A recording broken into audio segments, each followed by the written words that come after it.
അഖില നിർണായകമായ Iran Israel US യുദ്ധത്തിന് താൽക്കാലിക അറുതിയായിരിക്കുകയാണ്. 2 ആഴ്ചത്തേക്ക് വെടിനിർത്തൽ പ്രഖ്യാപിക്കുന്നു എന്നാണ് ഇപ്പോൾ പുറത്തു വന്ന വിവരം. ഇതോടെ ശാന്തമായത് നിലക്കാത്ത നിലവിളികളും തീ തുപ്പുന്ന ഇരപകലുകളും ഒക്കെയാണ്. ഈ യുദ്ധം ഇറാനിലോ ഇസ്രയേലിലോ മാത്രമല്ല അതിൻ്റെ അലയൊലികൾ സൃഷ്ടിച്ചിട്ടുണ്ടായിരുന്നത്. പശ്ചിമേഷ്യ ഒന്നാകെ കുലുങ്ങി. ഇറാനെ ആക്രമിച്ചാൽ അത് ഇറാന് മാത്രമായിരിക്കില്ല ദുരിതം, മറിച്ച് പശ്ചിമേഷ്യ ഒന്നാകെ ദുരിതം ഉണ്ടാക്കുമെന്നും അനന്തരഫലം ലോകത്തിന് ഉണ്ടാകുമെന്നും ലോകത്തെ മനസ്സിലാക്കുന്നതിൽ ഇറാൻ വിജയിച്ചു. മാത്രവുമല്ല, ഇറാന്റെ നയതന്ത്രവും യുദ്ധതന്ത്രവും അന്താരാഷ്ട്ര തലത്തിൽ പാശ്ചാത്യ യൂറോപ്യൻ രാജ്യങ്ങളെ വരെ ചിന്തിപ്പിച്ചു. ഇതുമാത്രമല്ല, യുദ്ധത്തിൽ പതറുന്ന അമേരിക്കയെ ലോകം കണ്ടു. തൊട്ടതെല്ലാം പിഴക്കുന്ന ശത്രുവിൻ്റെ ശക്തി മനസ്സിലാക്കാത്ത ലോകശക്തിയുടെ കഴിവുകേടിനെ ലോകം വിമർശിച്ചു. സഖ്യകക്ഷികൾ കൈയൊഴിഞ്ഞു. അറബ് രാഷ്ട്രങ്ങൾക്ക് അമേരിക്കയുടെ സുരക്ഷാ വാഗ്ദാനങ്ങളിൽ വിശ്വാസം നഷ്ടപ്പെട്ടു. സൗദി ഇനി അമേരിക്കയുമായി മാത്രം ആയുധ ഇടപാടുകൾ നടത്തില്ല എന്നും അമേരിക്കയുടെ ശത്രു രാജ്യങ്ങളായിട്ടുള്ള ചൈനയും റഷ്യയുമായിട്ടെല്ലാം അതോടൊപ്പം മറ്റ് രാജ്യങ്ങളുമായിട്ടെല്ലാം ആയുധ ഇടപാടുകൾ നടത്തുമെന്ന് അസന്ദിഗ്ധമായി പ്രഖ്യാപിച്ചു. ഖത്തർ തങ്ങളുടെ മണ്ണിൽ നിന്നും സൈനികരെ പിൻവലിക്കാൻ അമേരിക്കയോട് ആവശ്യപ്പെട്ടു. ബഹ്റൈൻ വലിയ ആക്രമണത്തിന് വിധേയരായി. കുവൈത്തും സുരക്ഷിതമല്ലാത്ത ഇടത്തിലേക്ക് നീങ്ങി. പെട്രോ ഡോളറിന്റെ വില കുതിച്ചുയർന്നു. ലോകം ട്രംപിന്റെ യുദ്ധകുബുദ്ധിയെ കുറ്റപ്പെടുത്തിയതോടെ ഇറാനുമായുള്ള ചർച്ചകൾക്ക് നിരന്തരം അമേരിക്ക മുന്നോട്ട് വന്നു. പക്ഷേ അപ്പോഴും ഇറാൻ ചെവി കൊണ്ടില്ല. കാരണം പരസ്പര വിശ്വാസ്യതയിലൂന്നി മാത്രമേ ഏതൊരു ചർച്ചയ്ക്കും അർത്ഥമുള്ളൂ എന്ന് ഇറാൻ പ്രഖ്യാപിച്ചു. എന്നാൽ അതൊന്നും തങ്ങൾക്ക് ബാധകം അല്ല. നിർബന്ധമായും ഇറാൻ ചർച്ചയ്ക്കായി മേശയ്ക്ക് ചുറ്റും ഇരിക്കേണ്ടി വരും എന്ന കട്ടായത്തിലായിരുന്നു അമേരിക്ക. ആ കട്ടായം പക്ഷേ ഇറാൻ അംഗീകരിച്ചതേയില്ല. ഇറാൻ കീഴടങ്ങണമെന്ന ലോക പോലീസ് അഹന്തക്ക് പക്ഷേ ഇറാൻ തയ്യാറായില്ല. അവർ ശക്തമായി പൊരുതി. ഒടുവിൽ ചൊവ്വാഴ്ച രാത്രി 8 മണിക്ക് അതിശക്തമായ ആക്രമണം എന്ന ഭീഷണി വരെ മുഴക്കി. ഈ ഭീഷണിയുടെ വാർത്തകൾ ഇസ്രയേലിലെയും ഇന്ത്യയിലെയും ചില ചാനലുകൾ കൗണ്ട് ഡൗൺ വരെ നൽകിക്കൊണ്ട് അത് ലൈവ് നൽകാൻ കാത്തിരുന്നു. എന്നാൽ അവർക്കെല്ലാം ഫലം നിരാശയായിരുന്നു. അമേരിക്കയെ ചർച്ചയ്ക്ക് കൊണ്ടുവരാൻ ഇറാന് കഴിഞ്ഞു. തൊട്ടപ്പുറത്ത് ഉക്രൈനുമായുള്ള സംഘർഷത്തിൽ അമേരിക്കയുടെ ബദ്ധശത്രുവായ റഷ്യയുടെ പ്രസിഡന്റ് പുടിനെ ഇതുവരെ ഒരു ചർച്ചയുടെ വേദിയിലേക്കും ഇരുത്താൻ ലോകരാജ്യങ്ങൾക്കോ UN-നോ കഴിഞ്ഞിട്ടില്ല എന്നോർക്കണം. അവിടെയാണ് ചർച്ചയ്ക്കായി ഇറാൻ പറഞ്ഞ 10 നിർദ്ദേശങ്ങളിലേക്ക് ഇസ്ലാമാബാദിലേക്ക് ട്രംപിന്റെ നയതന്ത്രജ്ഞരെയും ഇറാൻ എത്തിക്കുന്നത്. 4 ദിവസം കൊണ്ട് ഇറാനെ തീർക്കുമെന്ന് പറഞ്ഞ് യുദ്ധത്തിനിറങ്ങിയവർക്ക് ശക്തമായ തിരിച്ചടി ആയുധബലത്തിലും നയതന്ത്ര തലത്തിലും ഏൽക്കേണ്ടി വന്നു എന്നതാണ് ഇതുവരെയുണ്ടായ യുദ്ധം കൊണ്ടുണ്ടായ വലിയ പ്രശ്നം. ഇതിനിടയിലാണ് പാകിസ്ഥാനെ മുൻനിർത്തി അമേരിക്കയുടെ മധ്യസ്ഥ ശ്രമം. ഇതിലൂടെ പൊളിഞ്ഞു വീണത് അമേരിക്കയുടെ മേധാവിത്വം കൂടിയാണ്. നിരന്തരം ചർച്ചയ്ക്ക് അമേരിക്ക ശ്രമിക്കുമ്പോഴും ഇറാൻ അവയെല്ലാം അവഗണിക്കുന്നു. പിന്നാലെയാണ് ആശ്രിത രാജ്യമായ പാകിസ്ഥാൻ പ്രധാനമന്ത്രി ഷഹബാസ് ഷെരീഫുമായും സൈനിക മേധാവി അസിം മുനീറുമായും ഇടപെട്ടുകൊണ്ട് ഒരു ചർച്ച എന്ന നാടകം നടക്കുന്നത്. ഈ ചർച്ച അമേരിക്കയുടെ ആവശ്യപ്രകാരമായിരുന്നു എന്നതുകൊണ്ടാണ് ഈ ചർച്ചയെ നാടകമെന്ന് വിശേഷിപ്പിക്കേണ്ടി വരുന്നത്. അതിനെ തെളിയിക്കുന്നത് ഒരു തെളിവ് കൂടിയുണ്ട്. പാകിസ്ഥാൻ പ്രധാനമന്ത്രി ഈ ചർച്ചയുടെ വിശദാംശങ്ങൾ മുന്നോട്ട് വെച്ചുകൊണ്ട് ഒരു ട്വിറ്ററിൽ അദ്ദേഹം നടത്തുകയാണ്, എക്സിൽ അദ്ദേഹം നടത്തുകയാണ്. എന്നാൽ അമേരിക്കയിലേക്ക് അയച്ചു കൊടുത്ത അല്ലെങ്കിൽ അമേരിക്ക അയച്ചു കൊടുത്ത എന്താണോ ആ മാറ്റർ, അതിൻ്റെ ഡ്രാഫ്റ്റ് അതേപടി കോപ്പി ചെയ്ത് ഡ്രാഫ്റ്റ് എന്ന് അമേരിക്കൻ മന്ത്രാലയം എഴുതിയത് ഡിലീറ്റ് പോലും ചെയ്യാതെയാണ് ഷഹബാസ് തൻ്റെ എക്സിൽ അത് കുറിക്കുന്നത്. ഇത് പുറത്തു വന്ന് ആളുകൾ കളിയാക്കി തുടങ്ങിയതോടെ ഷഹബാസ് പെട്ടെന്ന് തന്നെ ആ ട്വീറ്റ് എഡിറ്റ് ചെയ്ത് മാറ്റുകയാണ്.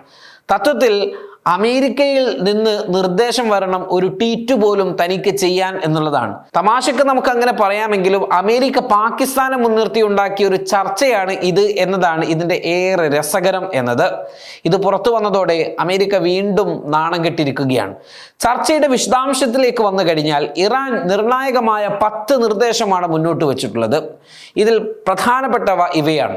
ഇറാനുമായുള്ള എല്ലാ പ്രാഥമിക ദ്വിതീയ ഉപരോധങ്ങളും പൂർണ്ണമായും പൂർണ്ണമായും പിൻവലിക്കണം.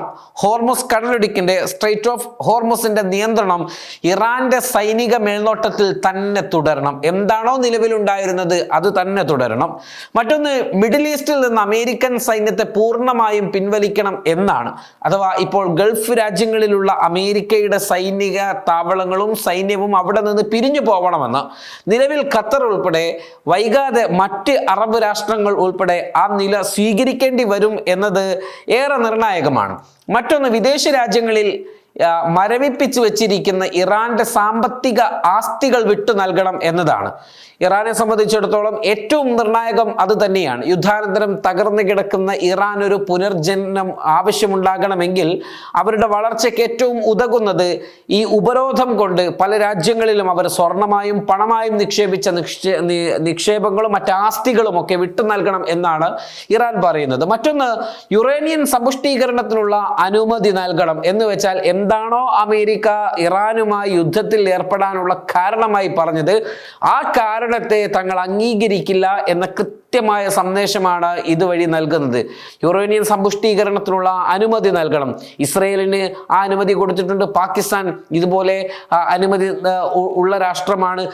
അല്ലെങ്കിൽ അതിനെ മറികടന്നുകൊണ്ട് യുറേനിയം സമ്പുഷ്ടീകരിച്ച് ആണവ രാഷ്ട്രമായി വന്നതാണ്. ഇസ്രയേലിനകത്ത് എത്ര ആണവ ബോംബുകളുണ്ട്, മിസൈലുകളുണ്ട് എന്നത് സംബന്ധിച്ച് ഒരു വ്യക്തതയും ലോകരാഷ്ട്രങ്ങളുടെ മുമ്പിൽ ഇന്നില്ല.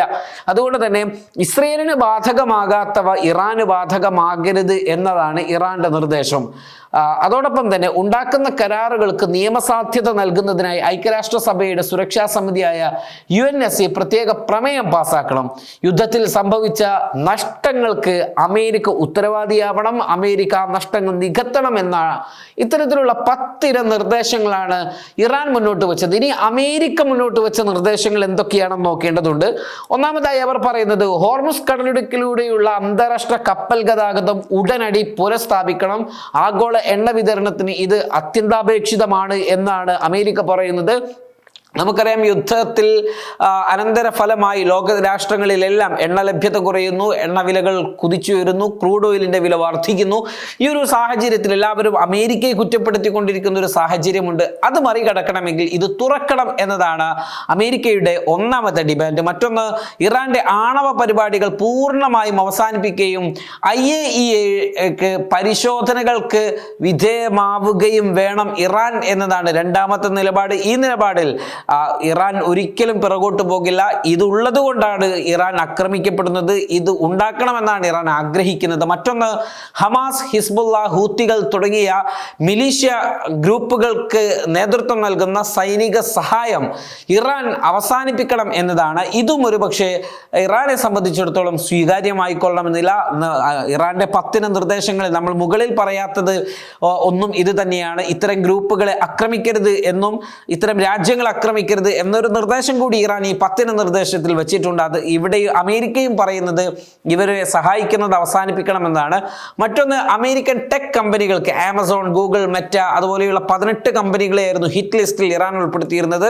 അതിൽ ചില കമ്പനികൾക്ക് നേരെ ഇറാൻ ആക്രമണം നടത്തുകയും ചെയ്തു. ഈ കമ്പനികൾക്ക് നേരെയുള്ള സൈബർ ഫിസിക്കൽ ആക്രമണങ്ങൾ ഉടനടി നിർത്തണം എന്നതാണ് മറ്റൊരു കരാർ. അതൊരു പക്ഷേ ഈ 12 ദിന വെടിനിർത്തൽ അല്ലെങ്കിൽ 2 ആഴ്ച നീണ്ടു നിൽക്കുന്ന വെടിനിർത്തലിൽ ഒരു പക്ഷേ ഇറാൻ അംഗീകരിച്ചേക്കാം. പക്ഷേ അമേരിക്കയെ പ്രതിരോധത്തിലാക്കി നിർത്തണമെങ്കിൽ ഇത്തരത്തിലുള്ള കമ്പനികൾക്ക് നേരെയുള്ള ആക്രമണങ്ങൾ ഉണ്ടാകുമെന്നുള്ള വ്യക്തമായ സൂചനകൾ ഇറാൻ നൽകുക തന്നെ വേണ്ടി വരും. എങ്കിൽ മാത്രമാണ് അമേരിക്കയെ തങ്ങളുടെ പദ്ധതിയിലേക്ക് കൊണ്ടുവരാൻ കഴിയുകയുള്ളൂ എന്ന് ഇറാൻ വിശ്വസിക്കുന്നുണ്ട്. ഈ നിർദ്ദേശങ്ങൾ പാലിക്കപ്പെട്ടുകൊണ്ടല്ല നിലവിലെ നമ്മൾ പറയേണ്ട ഒരു കാര്യം ഇത് തന്നെയാണ്. ഈ നിലവിൽ പറഞ്ഞ നിർദ്ദേശങ്ങളൊന്നും പാലിച്ചുകൊണ്ടല്ല നിലവിൽ ഈ 2 ആഴ്ച എന്ന് പറയുന്ന വെടിനിർത്തൽ കരാർ ഉണ്ടായിരിക്കുന്നത്. ഇവ പാലിക്കപ്പെടുവാനുള്ള ചർച്ചകൾക്കുള്ളൊരു സമയമായിട്ടാണ് ഈ ഒരു 2 ആഴ്ച കണക്കാക്കുന്നത്. ഇതിനിടയിൽ ഈ ഒരു വെടിനിർത്തലിന്റെ പിറകിൽ മറ്റു താല്പര്യങ്ങളുണ്ട്. അത് സൈനികമായി അമേരിക്കക്ക് പുതിയ പ്ലാനുകൾ കൊണ്ടുവരേണ്ടതുണ്ട്, പുതിയ പദ്ധതികൾ ആവിഷ്കരിക്കേണ്ടതുണ്ട്. ഇസ്രയേലിനെ സംബന്ധിച്ചിടത്തോളം അവരുടെ സൈനികർ വലിയ തരത്തിൽ ക്ഷീണിതരാണ്.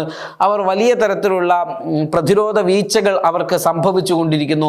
ഇറാനെ സംബന്ധിച്ചിടത്തോളം ഇറാന്റെ സൈനികവും ആയുധവും എല്ലാം വീണ്ടും മൂർച്ച കൂട്ടേണ്ടതുണ്ട്. അതുകൊണ്ട് തന്നെ ഈ ഒരു ചർച്ചയുടെ പേരിൽ ഈ എല്ലാ രാഷ്ട്രങ്ങൾക്കും, ഈ യുദ്ധത്തിലേർപ്പെട്ട 3 രാഷ്ട്രങ്ങൾക്കും അതോടൊപ്പം തന്നെ അറബ് രാഷ്ട്രങ്ങൾക്കും അവരുടെ ആയുധബലം കൂടുതൽ മെച്ചപ്പെടുത്തൽ ആവശ്യമാണ് എന്നാണ് മറ്റൊന്ന്.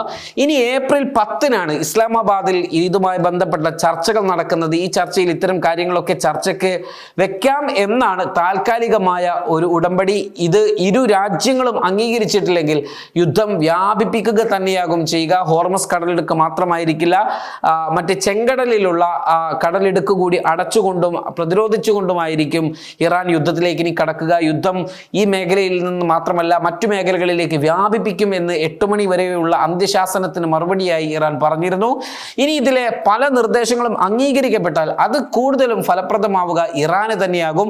അമേരിക്കയുടെ നിർദ്ദേശം പൂർണ്ണാർത്ഥത്തിൽ ഇറാൻ അംഗീകരിക്കില്ല എന്ന് ഉറപ്പ് തന്നെയാണ്. അതേസമയം ഇറാൻ മുന്നോട്ട് വെച്ച നിർദ്ദേശങ്ങൾ എല്ലാം ഇറാനെ സംബന്ധിച്ചിടത്തോളം എങ്ങനെ നോക്കിയാലും അവർക്ക് ലാഭമുണ്ടാക്കുന്നതാണ്. മാത്രവുമല്ല, ഈ വെടിനിർത്തൽ കാലയളവിൽ ഹോർമസിലൂടെ കടന്നു പോകുന്ന കപ്പലുകൾ ഇറാനും ഒമാനും ടാക്സ് നൽകണം, അല്ലെങ്കിൽ ഇത്തരം കപ്പലുകളിൽ നിന്ന് ടാക്സ് ഈടാക്കാൻ ഇരു രാഷ്ട്രങ്ങളും സംയുക്തമായി തീരുമാനിക്കുകയും ചെയ്തിട്ടുണ്ട്. ഇതുവരെ ഇല്ലാതിരുന്ന ഈ തീരുമാനം തകർന്നു കിടക്കുന്ന ഇറാന് കൂടുതൽ ഊർജം നൽകും, സാമ്പത്തികമായി മെച്ചപ്പെടുവാനുള്ള അവസരമുണ്ടാക്കും. ഏറ്റവും രസം, ഈ കപ്പലുകൾ ഈ തുക നൽകേണ്ടത് ഡോളറിലല്ല, മറിച്ച് ചൈനയുടെ യുവാനിൽ നൽകണം എന്നുള്ളതാണ്. ഇതോടെ അമേരിക്കയുടെ ഡോളറിന്റെ അപ്രമാദിത്യം ഇത്തരം എണ്ണ വ്യാപാരത്തിൽ നിന്ന് ഒഴിവാക്കുക എന്നൊരു ഉദ്ദേശം കൂടി ഇറാൻ ബുദ്ധിപരമായി മുന്നോട്ട് വെച്ചിരിക്കുന്നു എന്നതും നമുക്ക് എടുത്തു പറയാവുന്ന ഒന്നാണ്. Waytonikah.com, the exclusive Muslim matrimonial site.